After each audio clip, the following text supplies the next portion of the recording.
అతి తక్కువ వడ్డీ రేట్లకే పొందండి Punjab national bank home loans, car loans. Zero processing fee, zero documentation charges. వెంటనే మీ బ్రాంచ్ ని సంప్రదించండి.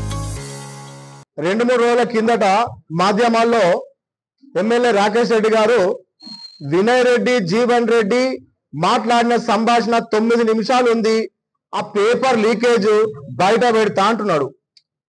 మరి మేము ఎమ్మెల్యే రాకేష్ రెడ్డిని మేము అడుగుతున్నాం, ఎలక్షన్ లో ఆర్మూర్ నియోజకవర్గ ప్రజలకు ప్రతి నాయకుడు వాగ్దానాలు చేస్తాడు, మా పార్టీ ఈ రకంగా చేస్తుంది అని చెప్పేసి ప్రతి నాయకుడు వాగ్దానం చేస్తాడు. వాగ్దానాలు చేసిన దాని మీద ఆ నాయకుడు నిలబడి ఉండాలా.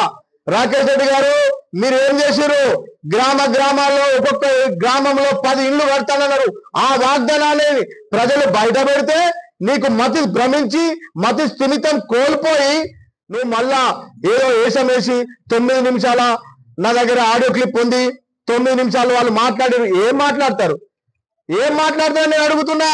రాకేష్ రెడ్డి, ఈ ప్రెస్ క్లబ్ నుంచి మీకు నేను అడుగుతున్నా, 9 నిమిషాలు కాదు, గత 9 సంవత్సరాల నుండి వినయ్ రెడ్డి అనే వ్యక్తి జీవన్ రెడ్డితో 9 సెకండ్లు మాట్లాడినా నా నాయకుడిని రాజకీయ సన్యాసం పుచ్చుకుంటా. నీకు దమ్ముంటే నువ్వు గిట్లా మాట్లాడిందని నిరూపిస్తే నువ్వు కూడా రాజీనామా చెయ్యి. ఎందుకు ప్రజల్ని అయోమయం పెడుతున్నావు? నువ్వు ఒక నాయకుడివా, నీ చరిత్ర ఏంది ప్రజలు తెలుస్తలేదా? అరే గతంలో పోయిన ఒక అతను హరాస్మెంట్ చేసిండు, ప్రజల్ని భయపెట్టిండు అని చెప్పేసి ప్రజల తీర్పు ఒక రకంగా ఉందని చెప్పి నువ్వు ఏదో మధ్యలో వచ్చేసి పొడుస్తా, సంపుతా, ఆడెంత ఈడెంత అన్నాడు. ఏమైంది? కనీసం నీ కార్యకర్తల్ని నీ ఇంటి గేటుకు రాకుండా చేస్తున్నావు. ప్రజలు అన్ని గమనిస్తున్నారు. రాకేష్ రెడ్డి గారు, ఒకటే చెప్తున్నాం, మా నాయకుడు నియమ నిబంధనల నాయకుడు. ఆనాడు నువ్వు ఏదైతే రాకేష్ రెడ్డి, జీవన్ రెడ్డి ఒకటే అన్నావు, సిద్ధులగుట్ట సాక్షిగా పచ్చి బట్టల మీద పోతే మీ ముఖాలు ఏడబెట్టుకున్నారు, మీ తలకాయలు ఏడదాచుకున్నారు. ఇప్పటికి దాని మీద లేదు. అలాగే ఇంకొకటి చెప్తున్నాం, అతనెవరో పాత ఎమ్మెల్యే రైస్ పుల్లింగ్ అని చెప్పి వినయ్ మీద నీ లెక్కనే గిట్లనే మురిగి మాధ్యమాలలో ఏదో టీవీలలో పేపర్లు ఇచ్చిండు. ఏమైంది? ఒక్క ఎంటిక కూడా పీకలే.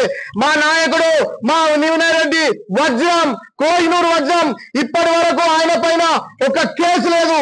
మీ గత చరిత్రలు తెలుసుకుంటే అన్ని కేసులే. నిన్న మొన్న మాధ్యమాలు వచ్చింది అదేదో అరే ఏంది చెక్కల గురించి, గంధపు చెక్కలు, అవేమో చెక్కలు అంటే మనకు ఐడియా లేదు, గంధపు చెక్కలు, ఆ ఎఫ్ఐఆర్లు మాధ్యమాలు రాగానే ఇమీడియట్లీ తెల్లారి దృష్టిలోనే నారా చంద్రబాబు నాయుడు లోకేష్ కొడుకు దగ్గరికి పోయినావు. మరి నీకు లేకపోతే నువ్వు అసలు పని లేకపోతే దొంగ భుజాలు నడుపుకున్నాడు లోకేష్ కారణం ఏంది? మరిన్ని వీడియోస్ కోసం ఛానల్ ని సబ్స్క్రైబ్ చేయండి. లేటెస్ట్ అప్డేట్స్ కోసం వాట్సాప్ ఛానల్ ని ఫాలో అవ్వండి. ఆ లింక్ డిస్క్రిప్షన్ లో ఉంది.